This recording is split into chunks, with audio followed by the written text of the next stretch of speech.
पेट के थरिया में लोटा पूरा धो धा के लोग पीते थे और क्या कहते थे? चरणामृत। वो चरणों की गंदगी है कि चरणामृत है? चरणामृत नहीं, चरणों की गंदगी को हम पी जाते थे।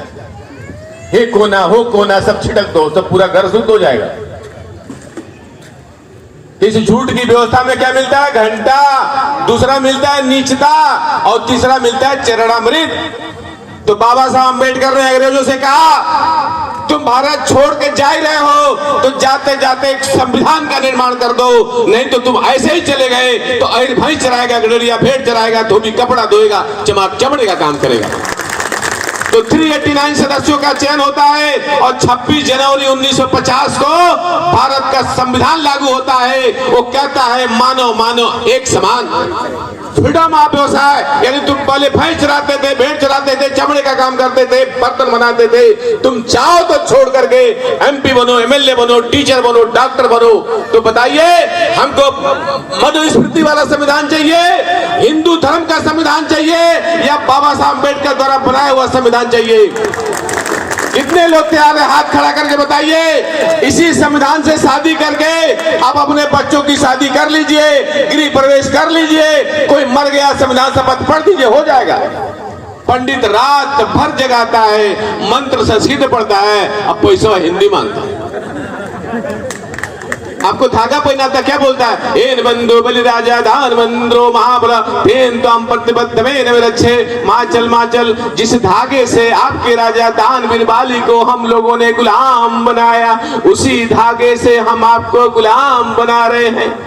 माचल मत, हिल्ला मत, गुलामी में पड़े रहो, अही रहो तो भाई चला के दूध के पहुंचाओ और कोई काम मत करो, नहीं तो ब्रह्मा जी नाराज हो जाएंगे। धागा क्या है? गुलामी का प्रतीक। कुत्ता दो तरह का होता है, एक पालतू एक फालतू। पालतू के गले में पट्टा रहता है, फालतू खुला घूमता है। ब्राह्मण आपके हाथ का धागा दूर से देख के समझ जाता है कि ये हमारी झूठ की व्यवस्था का फालतू। कुत्ता बोलना ठीक नहीं है, मैं भी पहनता था। हम जब मिशन चालू किए, भाईंदर में यादव जी है, मैं बोला भैया जरा भूख लगी है कुछ खिला दो। मैं घर पहुंचा, चूड़ा खा रहे हैं, दूध पी रहे हैं, चाय भी मंगा रहे हैं, और जैसे हम पहुंचा सब हटा लिया। बोला अब आप यादव जी नहीं रहे, अब आप शूद्र बन गए हैं, हमारे से आपसे कोई लेना देना नहीं है। हमने बोला अखिलेश यादव जी का कुर्सी कौन धोया, किससे धुलाया गया? गाय के मूत्र से। हिंदू धर्म में आपका स्थान क्या है? मूत्र से भी नीचे। बताइए उस धर्म में रहेंगे? जब मैं उनको समझाया, सावित्रीबाई फुले जयंती रखा था यही भांडुप में मोरिया हाल में, तो चाय भी पिलाया, चूड़ा भी खिलाया और 500 रुपया भी दिया। बताइए झूठ की व्यवस्था में ज्ञान की देवी कौन है? जय हो सरस्वती माई, जो स्कूल खोला ही नहीं, जो रियल में स्कूल खोली 1848 में, वो पढ़ाने गई तो लोगों ने कहा तुम हिंदू धर्म की डाइन हो, हिंदू धर्म के अंदर शूद्र को पढ़ाना, नारी को पढ़ाना पाप है, तुम पाप कर रही हो।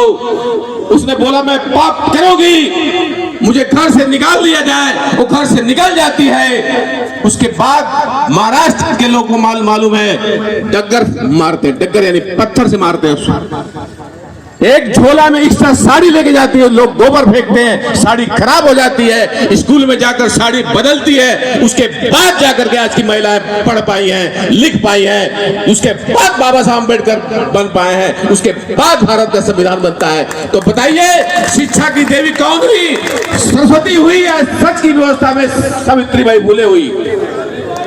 सावित्रीबाई फुले की जयंती 3 जनवरी को आप लोग मनाएंगे कि नहीं मनाएंगे? अगर 85% के लोग सावित्रीबाई फुले की जयंती मनाएंगे तो ब्राह्मण का एंटीना खड़ा रहेगा या टेढ़ा हो जाएगा? उसका एंटीना खड़ा करना है या टेढ़ा करना है? अगर हम ब्रह्मा के पैर से निकले हुए लोग हैं तो मैं इस मंच से ऐलान करता हूं, उस ब्रह्मा का पैर को मैं अलग करता हूं, ब्रह्मा को मैं लूला बनाता हूं। हमारा मिशन है ब्रह्मा को लूला बना दिया जाए। देखता हूं कितने दिन चलता है। हमारे लोग ये मोर्चा वो मोर्चा, अरे कुछ नहीं, ब्रह्मा को पहले लूला करो।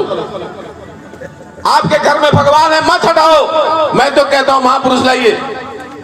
मैं तो कहता हूं आपके घर में भगवान है, रहने दीजिए। इस महापुरुष को घर में बगल में लगा दीजिए।